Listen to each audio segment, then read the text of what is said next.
Oh, hi there, guys. So there's news today that the expansion of Heathrow, which include the plans for a third runway there, have been fleshed out, and we now know just how much it's going to cost and exactly what's proposed.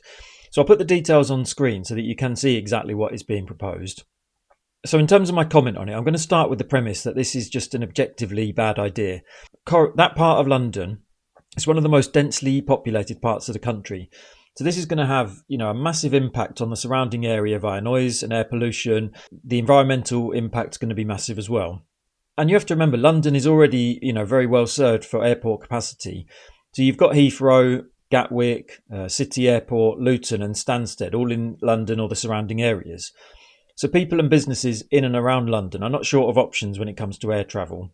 But I want to leave all that aside, really, because I wanted to talk about this issue in terms of economic growth, because that's how the government and business groups are framing it. I wanted to think for a moment about, the problems in our economy and the issues for our country. If you were going to list the key issues holding us back, you'd probably say that they were regional inequality and wealth inequality. So to be specific, you'd say that our economy is too London-centric and is too geared towards the needs of already rich people. I wanted to think about how this policy influences either of those issues.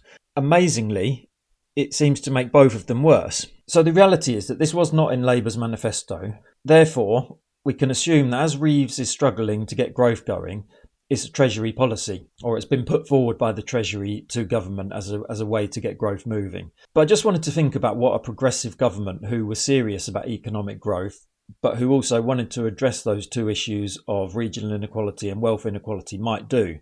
That government could do any number of great things. They'd probably be doing HS3 from Liverpool to Newcastle via Leeds, connecting all the major cities in the north. They'd probably be driving through huge green infrastructure spending, such as the Green New Deal, very similar to what Labour had set out before the election, before they binned it due to Tory pressure. They'd probably be investing in rural and regional broadband and 5G, so that you could be fully connected wherever you are in the country. You didn't have, huge swathes of the country with black spots and without decent internet. They'd probably be pumping money into regional startup funds to get small and medium-sized businesses firing in the regions. They'd probably be reforming business rate system to get small and medium-sized businesses going across the country. And that's just scratching the surface. The possibilities are literally endless when it comes to getting economic growth going and also being mindful of regional inequality and wealth inequality. The reality is that this is a bad policy developed by people who are out of ideas and in hock to vested interests.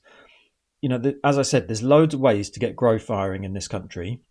It's just that the best ways, such as the ones that I've mentioned, they don't involve like kickbacks and lucrative contracts to big infrastructure companies.